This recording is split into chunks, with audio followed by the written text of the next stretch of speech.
What is going on, everybody? Welcome into another edition of the Daily Energy Newsbeat Stand-Up here on this gorgeous Thursday, June 8th, 2023. As always, I'm your humble correspondent, Michael Tanner, coming to you from an undisclosed location here in Dallas, Texas. Stu is out on assignment today, wrapping up Saudi and the PGA Tour merger.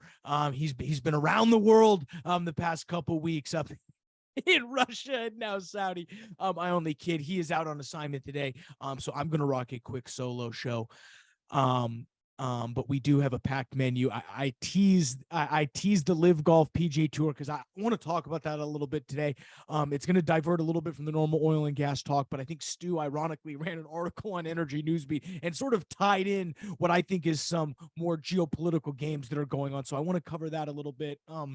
We also did see President Biden go ahead and sign that Fiscal Responsibility Act, which does have some pretty interesting revisions to the NEPA process, which if you're in mining and metals, you're very familiar with that. That's the National Environmental Policy Act, which basically is the entire review board that you have to do in order to get really large projects, regulatory projects approved, like, gas pipelines, mines, and or large renewable projects. This funding that came from the avoidance of the debt ceiling, or what they call the Fiscal Responsibility Act, which is hilarious, by the way.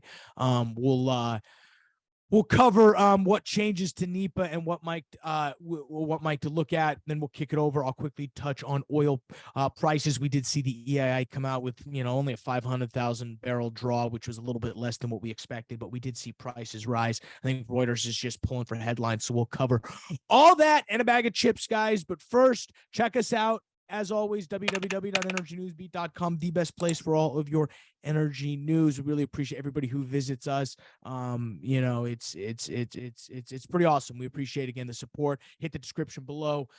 You can see links to all of the articles. Dashboard.energynewsbeat.com, the best place for all of your data and energy news combined. Get it while you still can. It's definitely going behind a paywall soon, so you're gonna miss out on that.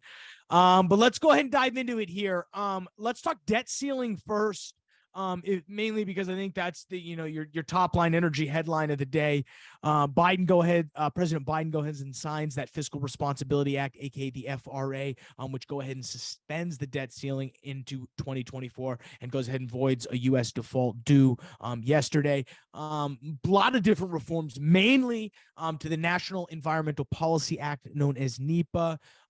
Really was burdensome in terms of regulating new processes. For those of you who aren't familiar, NEPA is the governing document that basically controls how large and new energy projects get developed, and not oil and gas wells per se. Those are regulated under another set of rules and more at the state level. This is a nationwide process. This is a nationwide review in which, large energy projects, say mines, infrastructure projects, pipelines, you name it, they all go through very intense process. And, I remember sitting in a class, learning about project finance for mining. And I mean, you spend 4 or 5 years in the NEPA process, is what it's called, under these guidelines, trying to, but before you even are able to go even attempt to raise money. It's a pretty crazy game. I don't envy anybody in the mining space. It's literally like you work 40 years in the business, you go through 2 mines. I mean, that's insane, just how long in the life cycle that these things go, which is a good thing, but you need some fresh projects to work on. I get off topic a little bit, but what this streamline and what was piped into this Fiscal Responsibility Act was a streamlining of this process. They mainly seem to codify the regulations that were released in 2022 by the Council on Environmental Quality, which has always been the overseeing body implementing the NEPA regulations and its procedural stuff. These regulations that they rolled out last week contain many opportunities for what they're describing, quote, as energy or senior agency officials to work around rules and extend permitting timelines.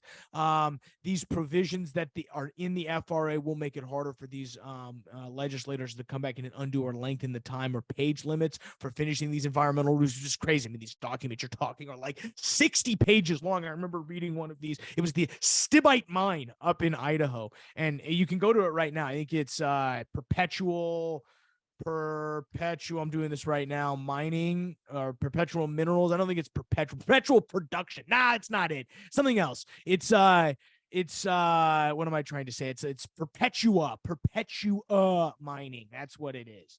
Okay.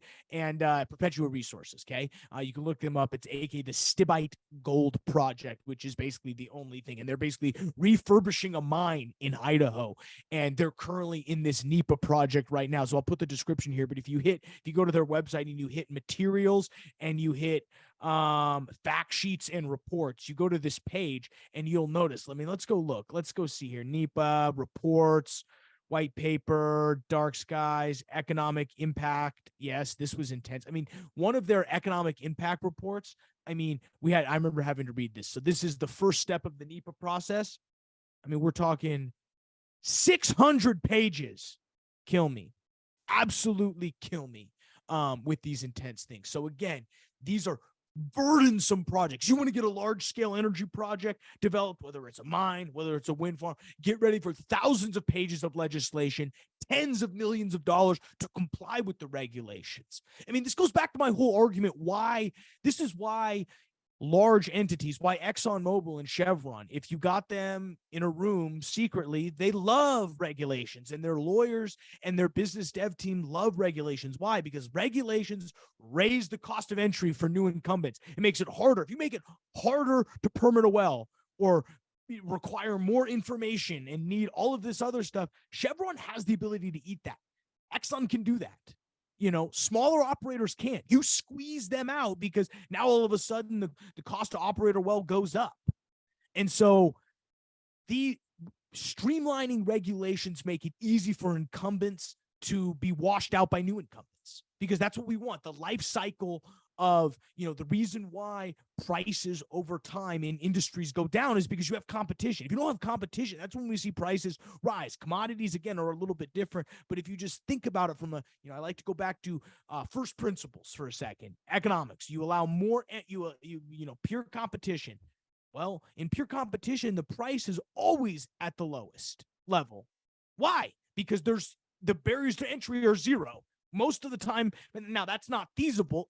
In some industries it is. The cost, like a hot dog, Uber, for example. That's a hard example. I can't come up with an example on the spot, but the point is pure competition is going to tell you, hey, the price will always be the lowest it will ever be, because the barriers to entry are so little that if someone raises their price a bit, somebody undercuts them and causes them to move their price down. That's not how most industries work. Most industries are what we would categorize as monopolistic competition, okay, where there is some barrier to entry that makes it hard for new entrants to come in. And the more you then shift towards oligopoly, which is a small amount of companies controlling a large percentage of the market share. There's some specific chicanery with numbers in there. We don't need to dive into. The point is monopolistic competition. There's some barriers to entry, but there's still competition, but price is not always at the lowest point. In an oligopoly where you have a few number of players controlling the price, as you can then see, you get closer and closer to a monopoly as prices continue to rise.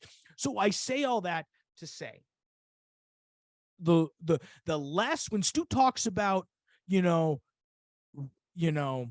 regulations and why regulations hurt and why taxation through regulation and why legislation through regulation is real, he says that because it's much harder to legislate away a problem when you could just regulate it and cause it to where now you only have to deal with 4 companies. If you make it so hard to drill an oil and gas well, you only have to regulate 4 companies. That's what they do with the banking sector. It's we've seen that with this whole, that's what they want to do now with these banking laws. We don't want to make it, we don't want to change our regulations so that we do a better job of doing our job. We want to just we want to now just lower the number of people there are to regulate. They want to make the law, they want to change the laws in such a way that they're so complex that there's only 4 banks that can hold them. Instead of, no, the what you have on the books is fine. You're just not going to do your job in oversight. It's like the SEC. It's like they're just now coming out and charging Coinbase and Binance. It's like, well, didn't you know this like 2 years ago? So not that I'd have nothing to do with the crypto space, but I do think it's interesting they're choosing to come out now versus like they told everybody this in their S1. So a little bit there. But again, my point is the more regulations, the harder it is for new entrants. And the more these energy projects have lower regulations, the more you're going to see the cost of these projects go down, and the more you're going to see new entrants come in the field. This is probably great for the nuclear business. My hope is that these rules extend to nuclear. We'll have Stu check in next week on that. But all in all, these large energy projects, I'm good for less regulation. If I will check mark that, but we need to be very careful on it. Okay. Let's talk a little bit of LIV Golf and PGA Tour. And I'll take a step back. For those of you who aren't, most people probably here are golfers. I'm not a golfer myself. I'm more of a sports fan. So I take more of a sports angle, but I saw this news got broken when I was watching on CNBC. It's kind of funny. David Faber on CNBC got this scoop. The LIV Golf PGA Tour merger. CNBC got this, not ESPN, which is funny. But to back it up, LIV Golf or the PGA Tour is kind of the established, most exclusive and highest graded professional tour for men's golfers. 2 years ago or a year and a half ago, Saudi Arabia started the Saudi Arabian Public Investment Fund, the PFI, or the PIF is what it's called, decided to start their own league and pay an enormous sum of money for some of the top players. We're talking $200, $300, $400 million contracts for players. And remind you, the PGA Tour, there are no contracts. You win purses based upon your standings in each event. So completely changing the way players were paid, and caused a huge rift in the golf community. Some people loved LIV, some people hated LIV. Well, now the two are merging in complete Michael Scott paper company fashion. LIV Golf is now going to merge with the PGA Tour. The public investment son of Saudi Arabia is going to become basically the premier corporate sponsor and dump billions of dollars into the PGA. And it shocked both the business and the sports world. And it was a really interesting moment where two things collide. And of course, what we do at Energy News Beat is we figure out how to combine. We have to figure out how that comes in with energy. So I'm going to read you the publisher's note that Stu wrote, and then we'll kind of dive into the fallout. While watching all of the fallout from this wild merger with LIV and the PGA, it occurred to me that we have to wonder how this came about. In stark contrast to the United States energy policies, Saudi Arabia has implemented a Saudi-first energy policy for years. While I do not agree with everything going on with the Saudi leaders, I've always applauded their energy policies. They are spending billions on the energy transition and social programs for the Saudi citizens. So don't blame the PGA leadership. Look to the United States to have the icing on the merger with our weaponizing the dollar, printing money, and destroying the United States energy independence. Stu says all that while brokering the deal between Saudi Arabia and the United States. He's with MBS reaching his hand out. I say all that as a joking matter to say,